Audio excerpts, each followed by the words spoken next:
public domain work is any work that isn't owned, i.e. copyrighted, by a group, an individual or a corporation, or even in some cases a government body. So that basically anything that nobody owns a copyright to is in the public domain. Now, public domain works can be used for anything. Now, Frankenstein, that's in the public domain. You can create a book from it, a movie, whatever you want to it. Cinderella, that's in the public domain. The works of Mozart, that's in the public domain. You can record the works of Mozart. You can publish the sheet music, etc., etc. So, you can see you can do anything you want with public domain materials. It's up to you what you do with it. If you publish it as is, you may not copyright it because it's in the public domain. If you edit it, then you can copyright it because it becomes your work, but only if you edit it. Now, you're going to have to really look into the rules. It's all a bit vague, but you need to edit it a bit more than just writing, a couple of paragraphs after each chapter in a book, for example. You need to do a little bit more significant editing. If you just added a little bit to try and make it yours, then you're going to struggle to get that through sort of as a unique work. So think about that. But every single country has different rules on public domain. Now, it is worth checking what is in the public domain in your country. Now, whichever country you're in, you're likely to have what's called a copyright office. Most countries will have one. All you need to do is phone them up, go in and visit, write to them, whatever, and ask them what the copyright rules are. It varies from country to country as to what is and what isn't, so you need to be aware of that. But what we're going to focus on in this video is the rules in the USA, as many of us may not be in the USA, but much of our target market is in the USA. However, do focus on a local country if that's relevant to you. Now, any work that's published before 1923 is definitely in the public domain. Absolutely, it's copyright free. You can do what you like with it.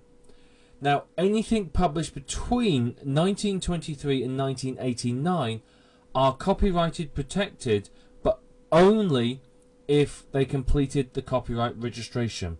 So that means they've had to go and apply physically for copyright. Now, that's a long time. That's, what's that, 60 years, 65 years, 66 years. So there's a lot of works produced in there. Think about it. The works of the Beatles are in that time frame. Elvis Presley, the speeches of Winston Churchill, for example, and so on and so forth. So, there's millions of works published between that time that may be in the public domain. Now, the way to check if something's in the public domain is get the Library of Congress number, whatever it might be, contact the Copyright Office and ask them if it has been renewed or not. They'll be able to give you the definitive answer. Now, ideally, you want it in writing from them, because then if there's a legal case further along the lines for any reason, you're covered. Now, anything that was created after 1989 is copyrighted by default unless it has been specifically distributed in the public domain, in which case it will tell you that it's in the public domain. I personally wouldn't touch anything after 89 unless it does say this is in the public domain in big letters at the bottom of it. You've just got to be safe. You've got to be sure that, you don't want to take someone's work and think, great, fantastic, I love this work, I'm gonna publish it, and then realise that the copyright's still owned on it, get sued to pieces and lose everything. It can get really, really nasty. You know what people are like with copyright. Now, if the works that you're looking at are between 1923 and 1989, you do have to research. As I said, the Copyright Office will be able to tell you if it's been renewed or registered, and if it hasn't, it's in the public domain, and you can go, woohoo, I found a moneymaker. As I said, there's a potential gold mine of opportunity. Think about it. Think about how many millions of works there are between 23 and 1989. I mean, awful lot. But before that, there's hundreds and hundreds of works, thousands, millions even of works as well that you can potentially use to earn money from.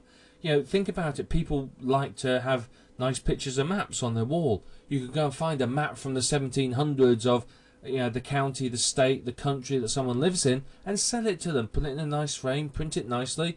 You can charge a couple of $100s for it.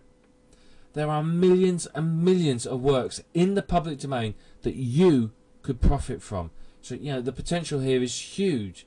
Now, here's an interesting statistic for you. Approximately 87% of all works between 1923 and 1963 are in the public domain because copyright wasn't renewed. So that's what, 40 years, there's only 13% of works were copyrighted and renewed. So, you know, there's a massive amount of material there that's in the public domain. All you need to do is do your research and find out if it actually is. So potential, massive, absolutely massive for you. So now you have an understanding of what's in the public domain. It's always worth, if you've got any doubts, check with the Copyright Office and make 100% sure. I said there's lots and lots of stuff that definitely is, but if you're not quite sure, check. You must do this because otherwise you could find yourself in legal hot water, which of course is the last thing that you want.